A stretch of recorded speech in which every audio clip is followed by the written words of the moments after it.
Film को सबके सामने लेकर आने में जो 10 साल तक कहीं जकड़ी हुई थी। और रोज एक उम्मीद नहीं लेके उठे और फिर रात तक फिर अपना दिल कहीं मार्केट में किसी कॉर्पोरेट हाउस से तुड़वा के वापस लौटे। एक फिल्म चिड़िया जिसके बारे में हम आज इतनी बात कर रहे हैं, उसको बनाने के पीछे और इतने साल लगे, इस समय आप लोग की फीलिंग क्या है? कि हमें कितनी खुशी हो रही है एक ऐसी फिल्म को सबके सामने लेकर आने में जो 10 साल तक कहीं जकड़ी हुई थी, जिसे बाहर आने का कोई ऐसा तरीका दिखता नहीं था।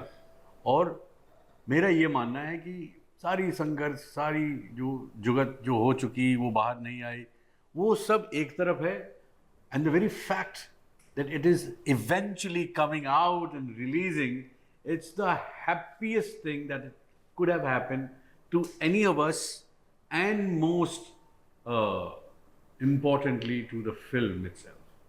Because I sincerely believe, and I could take the liberty to say my friend as well, कि हमारे लिए फिल्म से बड़ी कोई चीज़ नहीं है। और फिल्म से बड़ी मतलब हमारी हमारी उड़ान भी नहीं है। तो ये फिल्म रिलीज़ हो रही है, ये हमारे लिए बहुत ही हर्षोल्लास की बात है।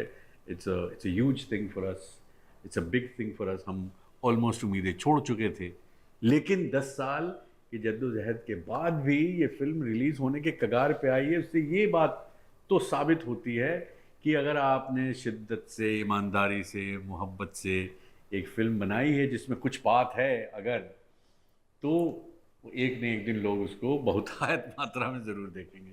This is where we are at the moment. भाई कई ऐसे मौके आए होंगे, 10 साल, डिकेड, दशक, बहुत लंबा वक्त होता है। इतना लंबा वक्फा हुआ और इस बीच में ऐसे कई मौके आए होंगे जब टूटा होगा दिल, हौसला टूटा होगा और लगा होगा कि, क्योंकि मैं जानता हूँ आप दोनों हम लोग के रिप्रेजेंटेटिव हो, छोटे शहरों से आने वाला। अगर मैं गलत नहीं हूँ तो अमरोहा से आते हो, भोजपुर से की धरती से। वैसे तो बहुत सारे छोटे शहरों में भाई रहे हैं। वो जो एक छोटे शहर की वो जो जद्दोजहद है, वो ग्रिट है, वो अंदर में रखते हुए और वो जो हौसला बरकरार रखते हुए कैसे वो सब सपनों को बरकरार रखा और ये उड़ान जो चिड़िया की आज देख पा रहे हो। पिछले 10 साल में जब से फिल्म बनाई और अब आज के दिन तक ना जाने कितनी ऐसी रातें हुई जो मैंने जाग के काटी। और जैसे आपने कहा कि दिल टूटा होगा, ये रोज़ हुआ।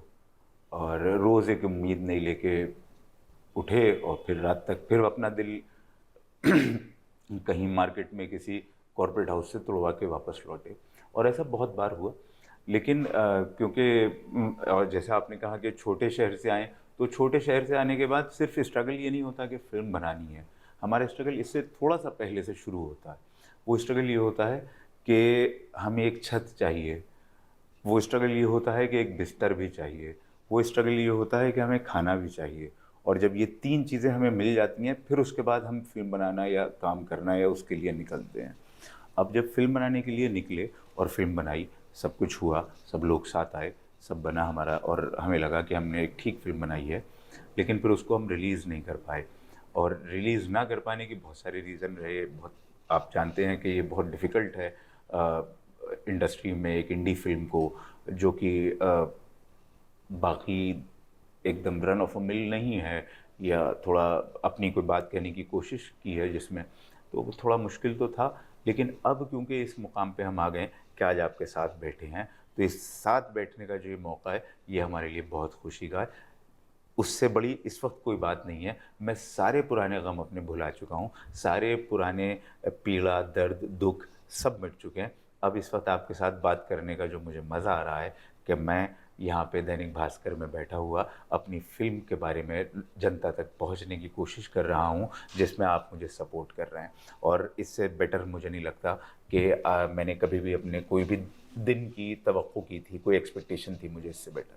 विनय भाई, नवोदित जो निर्देशक होते हैं, डेब्यूटेंट डायरेक्टर्स, बहुत सारे लोगों के बीच में ये कहना है कि जिसका कोई नहीं है यारों, उनका विनय पाठक तो है। और बहुत I feel so bad for them. नहीं, और you have work wonders for them.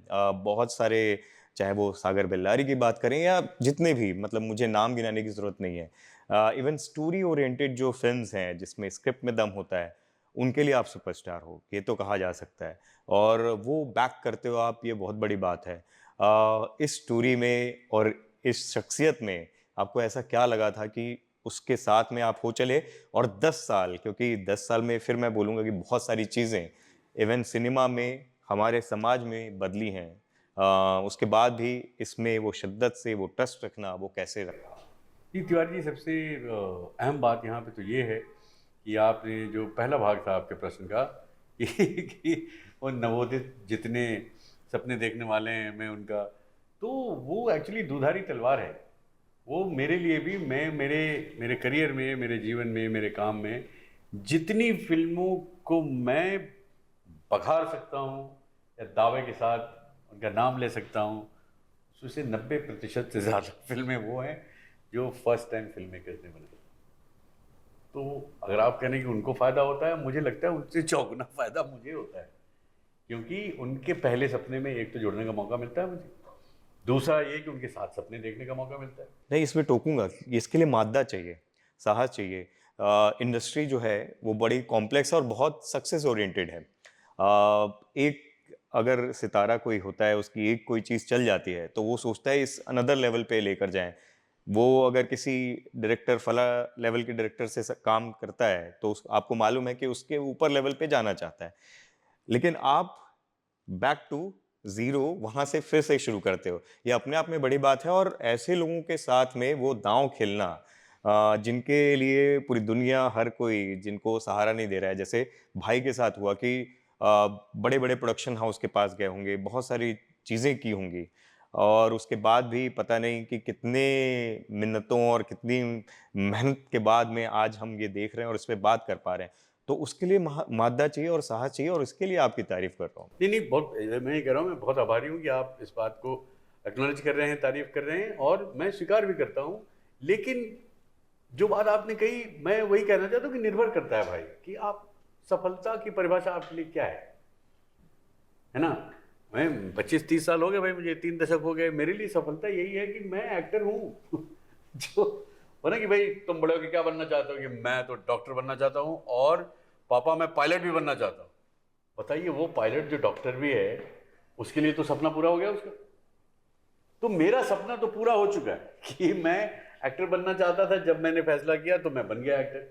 लेकिन उससे भी ज्यादा चीज ये हासिल हुई है, जिसका उल्लेख आपने किया है, कि मैं उन लोगों के साथ मुझे जुड़ने का मौका मिलता रहा है जो नए सपने देख रहे हैं।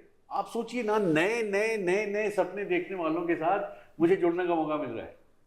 How amazing is that. I mean, मतलब मुझे कभी कभी खुद पे रश्क होता है कि कभी ने कितने फॉर्चुनेट हो यार तुम। मैं खुद को यही कहता हूं, कितने लकी हो तुम कि तुम्हें इतने होनहार, इतने टैलेंटेड लोगों के साथ जुड़ने का मौका मिल रहा है। I feel very fortunate that I have friends like Sriram Raghavan and Rajat Kapoor and Mehran Amrohi and Sagar Belari and Shashank Shah and and Shashank Satyanshu Singh and Devanshu Singh, जिनके साथ इनकी पहली film में मैंने काम किया है। और उनके लिए उनकी पहली फिल्म है, मेरे लिए उनका पहला सपना है, मेरे लिए वो पहली फिल्म से भी ज़्यादा आकर्षक बात है उसमें। यार कितना मज़ा आया था यार, क्योंकि मैं जब भी एक नए फिल्म मेकर के साथ काम करूँगा ना, उसके पास स्लेट नहीं है, उसके पास टेम्पलेट नहीं है, उसका कैनवस बिल्कुल ही ब्लैंक है। तो उसकी जो चित्रकारी होगी उसमें मैं शरीक हो रहा हूँ यार। तो हर बार एक नई पेंटिंग, क्या ही कमाल की बात। इसके लिए वो एम्पैथी भी चाहिए, और वो जर्नी फील करने वाली बात भी, कि आपकी जो जर्नी है उससे रिलेट कर रहे हो, पैरेलल्स ड्रॉ कर रहे हो। वो एम्पैथी, मुझे लगता है कि एक एक्टर के लिए, कमाल के एक्टर के लिए सबसे इंपॉर्टेंट चीज़ है एम्पैथी। लोगों को समझना, उसके दर्द को समझना, और वो आपके अंदर है, तभी आप उस चीज़ को समझ पा रहे हो, और वो दांव भी खेल पा रहे हो, मौका भी दे पा रहे हो, और वो विश्वास भी कर पा रहे हो। मुझे ऐसा लगता है। जी जी, आपको सही लगता है, thank you very much. But the way I look at things वो ये है कि I keep looking for new stories to be a part of, और मुझे लगता है वो सबसे कठिन है। एक तो है ना कि इंडस्ट्री में पहला काम मिलना बड़ा कठिन है। आपकी पहली फिल्म कौन थी, आपका पहला टीवी सीरियल कौन था, आपका पहला काम कौन सा था, आपने पहला नाटक कौन सा किया, और पहला पाने में मतलब हुज्जत तो होती है ना। उससे भी कठिन काम मैं बता रहा हूं आपको कि हर बार आप वही एक्साइटमेंट कैसे ला सकते हैं, समझ रहे हैं? कि हर बार आप एक नई कहानी खोजने निकले हैं। आप इतने बड़े तीसमार खाए हैं कि आपको हर बार नई कहानी मिल जाएगी और हर बार नई कहानीकार मिल जाएगा, एक नया विजन मिल जाएगा उसके साथ जुड़ने के लिए। I think I am that lucky guy यार। जो आप कह रहे हैं कि इतने सारे फर्स्ट टाइम फिल्म मेकरों के हम जो भी हैं, मुझे लगता है कि आई एम वेरी वेरी, मैं खुद को बहुत ही भाग्यशाली मानता हूँ। आप जो भी कहें, आपकी बात सच है, वो एक नज़रिया है देखने का। But from my point of view, I have been very lucky in discovering new stories, discovering new storytellers, discovering new visionaries, new directors, new artists to work with. I find it very fortunate. आप कुछ add करना yes चाह रहे हो? मैं sir तो क्योंकि बहुत हम्बल हैं तो वो कभी अपने बताएंगे नहीं। मैं थोड़ा सा इसमें एक ऐड ये करना चाहता हूँ, सिर्फ एक दो लाइन में, कि अगर ये सर इस फिल्म में नहीं होते तो शायद इस फिल्म की शक्ल ये नहीं होती, और जो भी हम कागज़ पे लिखा था वो कागज़ पे लिखा ही रह जाता। सर जब आए, सर ने आने के बाद इतना आउट ऑफ द वे, क्योंकि उनको अंदाज़ा होगा, सर ने मुझसे पहले बहुत सारे जैसे कि कहा कि न्यू कमर डायरेक्टर्स के साथ काम किया है, तो टेक्निक के लिए, सब चीज़ों के लिए उनको अंदाज़ा होगा कि कौन कितना इस चीज़ को समझता है। सर ने आउट ऑफ द वे जाके उन चीज़ों का भी मेरे लिए बहुत ख्याल रखा, और ऐसी कभी भी एक बार भी सेट पे ऐसा हम लोगों का नहीं हुआ कि सर ने कोई भी चीज़ के लिए मुझे मना कर दिया हो। सर ने इनफैक्ट इतनी मेहनत की इस फिल्म को बनाने के लिए, अगर सर उस फिल्म में नहीं होते, अमृता सुभाष इस फिल्म में नहीं होती, तो शायद ये फिल्म मैं बना नहीं पाता। और मैं इन दोनों का बहुत शुक्रगुजार हूँ। अमृता आज इस वक्त यहाँ इंटरव्यू में नहीं है हम लोगों के साथ, लेकिन मैं उनका भी बहुत शुक्रगुजार हूँ, विनय पाठक सर का भी बहुत शुक्रगुजार हूँ कि इन लोगों ने इस फिल्म में जुड़ के इस फिल्म को खूबसूरत बना दिया। आपके वो जब आवाज़ की जो गर्माहट है ना, उसके वो इमोशंस बता रहे हैं कि आप क्या मायने रखते हैं और सर आपके लिए क्या मायने रखते हैं या अमृता जी क्या मायने रखती हैं। हाल फिलहाल में बहुत सारे फिल्म मेकर्स और एक्टर्स ने, जो थोड़े से ठोस लोग हैं, जो मैं जिनको पढ़ा लिखा समझता हूँ या जिनको दुनियादारी के बारे में पता है, वो ये कहते हैं कि हम अपने राइटर्स को सेलिब्रेट नहीं कर पा रहे हैं। हम हमारी जो कहानियाँ हैं अपने बीच की वो ला नहीं पा रहे हैं। बहुत सारी जो कहानियाँ हैं या प्रोजेक्ट्स बनाए जा रहे हैं वो बैंड्रा सेंट्रिक हो गए हैं। तो जब तक इस तरह की चीज़ें निकल के नहीं आएँगी, अमरोहा से कोई मेहराम भाई नहीं निकल के आएँगे या भोजपुर से कोई विनय भाई नहीं निकल के आएँगे जो नए राइटर्स, नए डायरेक्टर पर भरोसा दिखा पाएँ, तो मुझे नहीं लगता कि फिर वो जो ये जो बहस है बैंड्रा सेंट्रिक और प्रोजेक्ट्स वाली वो ख़त्म हो पाएगी। आप लोगों का इस चीज़ में जो बहस है और ये जो हाल फिलहाल में चर्चा का केंद्र बना हुआ है, इस पर क्या कहना है? भाई मैं यही कहूँगा कि वो जो कह रहे हैं वो गलत नहीं कह रहे हैं। और ये आज से नहीं, ये तो परंपरा रही है कि हम जितना सेलिब्रेट, मतलब आडंबर नहीं कहूँगा मैं, लेकिन जो बाह्य है, जो बाहर से दिखता है, जो जो एक्सटर्नल विजन में है, उसको सेलिब्रेट करना आसान भी होता है क्योंकि दिख रहा है भाई, है ना, कि क्या ही तो मुगल आजम के गाने थे और क्या ही तो एक्टिंग थी और क्या ही डायरेक्शन था। लेकिन मुगल आजम के लेखक की बात बहुत कम होती है। मैं नहीं कह रहा हूँ कि बिल्कुल ही नहीं होती है। तो वो एक उदाहरण दे रहा हूँ मैं। लेखकों को सेलिब्रेट करना, जैसा कि आपने कहा, आई think it's a great term that not just acknowledging them, but to celebrate them. How do you celebrate your writers? एक बहुत पुरानी किंवदंती है कि जब प्रेमचंद का निधन हुआ तो वो he was a pauper, कि गरीब थे, वो वहां डूब गया पैसा, प्रेस में नहीं चला, ये फलाना ढिमकाना। वो बंबई भी आए थे, वो भी आए थे, आपको पता है प्रेमचंद साहब भी आए थे मुंबई में स्क्रीन प्ले राइटिंग करने। ये न्यूज़ है, ये तथ्य है। और 1 साल का उन्होंने कुछ गुंडी साइन किया था, वो 1 साल भी नहीं टिक पाए। वो 9 या 10 महीने में ही वो चले गए वापस, और 3-4 साल के बाद उनका निधन भी हो गया था। बट मेरे कहने का मतलब है कि I think it's high time we celebrated our writers, because एक राइटर और एक एडिटर जिनकी ज़्यादा बात नहीं होती फिल्म मेकिंग में, लेकिन उनका जो योगदान है एक फिल्म को बनाने में, it's a lion's share is all I can say, and I think it's high time we did celebrate. अगर फिल्म के सफ़र को देखें किसी भी, तो मुझे ऐसा ख्याल मुझे मालूम देता है कि फिल्म में जो जिस वक्त में जुड़ रहा है, उसमें जो सबसे पहले जुड़ा है वो बेचारा सबसे कमज़ोर बन जाता है, और जो आते आते आते सबसे आखिर में जुड़ता है वो सबसे मजबूत होता है। तो एग्जिबिटर जो है वो सबसे मजबूत पोजीशन में होता है, और राइटर सबसे वल्नरेबल पोजीशन में इट्स होता अ है। Funny one. और उससे भी मजबूत होता है जो लास्ट में दर्शक आगे देखता है, वो जज हो जाता है, ठीक है ना, वो सबसे साहसी शक्तिशाली। तो ये तो है कि राइटर्स का नहीं, बेचारे वो, उनको फिल्म इंडस्ट्री में वो जगह मिल पाती है। कुछ ग्लिम्स तो मैंने देखी है और बहुत कमाल लग रही थी, खासकर जो आप और अमृता जी के बीच में जो बातचीत है, और काफ़ी कुछ उसमें बयां हो रहा था। लेकिन फिर भी, क्योंकि मुझे मालूम है हर किरदार को आप अलग तरीके से, उसकी एक कहानी, उसका एक प्रिपरेशन, उसकी एक जो उसके अंदर की जो जान है, वो आप अलग तरीके से लेकर आने की कोशिश करते हो। इस किरदार के बारे में बताइए, और ये जो कुछ अलग आपके साथ जो उम्मीद रहती है हर बार, किस कदर इसमें डाला गया? देखो यार, सबसे पहले तो मैं थैंक यू इनको बोलना चाहूँगा, क्योंकि मुझे नहीं लगता है कि मुझे स्पॉट बॉय के रोल में और कोई कास्ट करता। अब समझ रहे मैं क्या कह रहा हूँ? क्योंकि स्पॉट बॉय का रोल है, वो चौल की एक सिंगल मदर है, उसके लिए कुछ मराठी स्पीकिंग, ये स्पॉट बॉय का रोल क्यों नहीं इसको, है ना? तो मैं स्पॉट बॉय के रोल के लिए एकदम, अरे ये टाइपकास्ट भी नहीं हूँ मैं, है ना? अच्छा, वो कैरेक्टर जो इन्होंने लिखा है वो हास्य व्यंग का भी कैरेक्टर नहीं है कि वो कुछ फनी चीजें करेगा, कुछ ऐसा मतलब तिकलम करेगा, या कुछ ऐसी फनी बात वन लाइनर, वो भी नहीं है वो।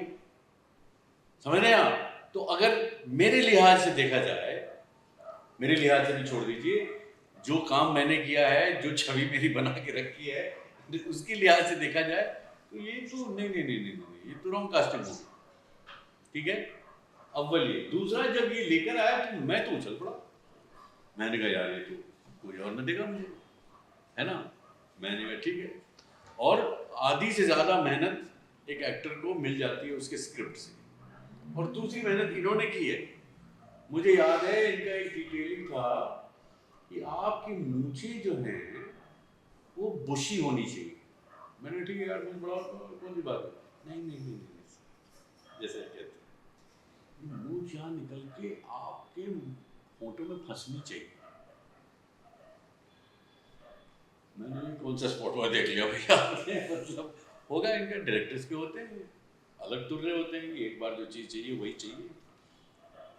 ठीक है यार, मैंने बढ़ाई, मतलब जब तक कि मैंने फिल्म की है, मैंने कई बार खाना खाते खाते अपनी खुद की मूंछ खाई है, because he wanted that, he didn't want to see my upper lip. It's an image, it's his image, it's a vision, it's his vision. I had to abide by that vision. समझ रहे हैं मैं क्या कह रहा हूँ? तो बढ़ा के यहाँ पे, मतलब कभी कभी मुझे कोफ्त होती थी कुछ बोलने में, फंस जाता था इधर, है ना? बात करते करते खाना खाया तो मतलब पूछिए ही मत। But his conviction of that vision is what I admire the whole process for, because this is first film. मैं कहता यार ऐसा नहीं होगा, मैंने देखा है ना, कितने से बड़े हुए देखे हैं आपने अगर 5 देखे हैं तो मैंने 75 देखे, ठीक है ना? मूछ रखने की क्या जरूरत है? स्पॉट बॉय क्या बिना मूछ वाले नहीं होते? मैं दलीलें दे सकता, लेकिन बात दलीलों की थी ही नहीं। बात थी कि इनका जो किरदार था वो वैसा था। अब वो मेरी मेहनत है कि मैं खोजूं, मैं अपने आप में इनका किरदार खोजूं, और इसकी छूट और इसकी स्वतंत्रता मुझे इनसे मिली है, जो लेखक भी हैं और डायरेक्टर भी हैं इस फिल्म।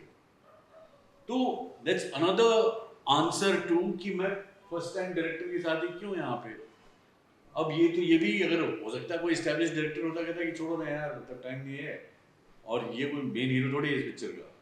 हमारे दो जो असली कहानी कहने वाले 2 बच्चे हैं, है ना, उनके थ्रू हम अपनी कहानी कह रही, ठीक है, मुझे बढ़ाएं, ठीक है, दाढ़ी रखो, चले, बट नहीं। सो इस कन्विक्शन को सलाम करता हूं मैं आई एम नॉट सेइंग कि I have done a best job, I am not saying that, I am saying ये जब फिल्म देखेंगे ना आप, तो इस फिल्म में आपको बड़ा सेट शायद नजर आए या ना आए, आपको बड़ी चीजें, आपको कन्विक्शन तो जरूर नजर आएगा of whatever little detailing that is there, वो नजर आएगा। एक उस फिल्म मेकर का मतलब जिद्दी कन्विक्शन नजर आएगा कि जो कहानी वो कहना चाहता था उसने वही कहानी कही है। उसने इस कहानी में आपका नजरिया और आपका नजरिया और आपका नजरिया सुन के लिया कान में, लेकिन उन्होंने बात वही की है जो उनको कहना था। ये जो आत्मसमर्पण है पूरी तरीके से डायरेक्टर्स के कन्विक्शन के साथ में अपने आप को न्यौछावर कर देना, इसके लिए भी साहस चाहिए। I completely agree with you, but इसके साथ एक और चीज चाहिए, the understanding of completely submitting. और उसका जो एक बार आपने नियंत्रण खो दिया ना, तो उसका जो मजा है, द जॉय है कि आप फ्री फॉल पे हैं, आप कुछ नहीं कंट्रोल कर सकते, वो किसी और के हाथ में है। Then that ride becomes something else. You have to believe in that ride.